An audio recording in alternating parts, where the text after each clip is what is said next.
ગઈકાલે તારીખ 23/12/2025 રોજ એક આરોપી નામે એહરાજ હુસૈન આબિદ અલી દાણી લીમડાનો છે.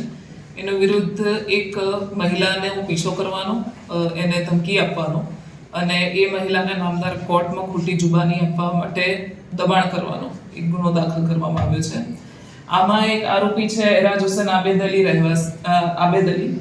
એ દાણી લીમડાનો રહેવાસી છે, ઝેન બેકરીમાં નોકરી કરે છે અને એક મહિલા ત્યાં, જે ફરિયાદી મહિલા, એ ત્યાં કોઈ ખરીદી કરવા કે સામાન્ય કારણોસર મુલાકાત લેતી હશે તો એ મહિલાના એક તરફી પ્રેમમાં એ પડ્યો હતો અને એણે દાણી લીમડામાં એ મહિલાની છેડતી કરી હતી, જે બાબતે વર્ષ 2024માં દાણી લીમડા પોલીસ સ્ટેશન દ્વારા ગુનો દાખલ કરવામાં આવ્યો હતો અને એ ગુનાની ટ્રાયલ હાલ નામદાર કોર્ટમાં ચાલુ છે.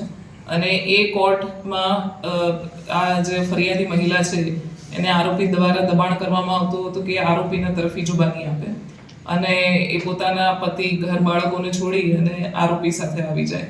અને એના અનુસંધાને એકાદ વખત એને હેરાન કરવામાં આવી હશે, જ્યારે મહિલાએ તાત્કાલિક પોલીસને ફોન કરતા પોલીસ દ્વારા બનાવની ગંભીરતાને ધ્યાનમાં રાખી અટકાયતી પગલાં લીધા હતા. પરંતુ આરોપીએ ગઈકાલે ફરિયાદી સાથે છેડતી અને પીછો કર્યો હતો, જેના અનુસંધાને એની વિરુદ્ધ અગાઉ જણાવેલ કલમ મુજબ ગુનો દાખલ કરવામાં આવ્યો છે. આરોપી અત્યારે એક તરફી પ્રેમમાં હોય મહિલા તરફ એવું જણાઈ આવે છે અને એ પોતાનો એક તરફી પ્રેમમાં કરેલી હરકતો જે ગેરકાયદેસર છે એનું એક્સપ્લેનેશન આપવા માટે એને ભગવાન દ્વારા આવું કહેવામાં આવ્યું છે, અલ્લાહ દ્વારા આવું કહેવામાં આવ્યું છે, એવી બધી વાતો કરે છે પોતાના સ્વબચાવમાં. પરંતુ એ તપાસનો વિષય છે અને અમે આગળ આ બાબતે તપાસ કરીશું. હાલ આરોપીની તાત્કાલિક ધોરણે ધરપકડ કરવામાં આવી છે અને એને નામદાર કોર્ટ સમક્ષ રજૂ કરવામાં આવશે. એ ઉપરાંત અગાઉ એની વિરુદ્ધ દાણી લીમડા પોલીસ સ્ટેશનમાં જે ગુનો નોંધાયો છે, જે ગુનામાં એ હાલ જામીન ઉપર છે, એ જામીન રદ થાય એ માટે અમે સંબંધિત યોગ્ય કાર્યવાહી કરવા માટે સંબંધિત પોલીસ સ્ટેશનને જાણ કરીશું.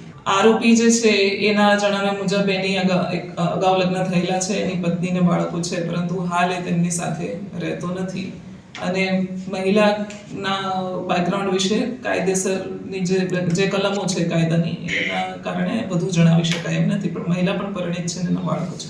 આરોપી અને ભોગ બનનાર જે છે એ કોઈ એકબીજાના સંપર્કમાં પરસ્પર લાંબા સમયથી એવું લાગતું નથી. આરોપી જે બેકરીમાં કામ કરતો હતો ત્યાં મહિલા ક્યારેક ખરીદી કરવા જાય અને આરોપીએ મહિલાને જોઈ લીધી હોય અને એના એક તરફી પ્રેમમાં પડ્યો હોય એવું લાગે છે હાલ. એ આસપાસ પૂછવાથી અથવા તો લોકોને દ્વારા વાતોવાતથી ખબર પડી હશે, કારણ કે બંને જે એરિયા છે જ્યાં આરોપી કામ કરે છે અને જ્યાં મહિલા રહે છે એ નજીકમાં આવેલા છે.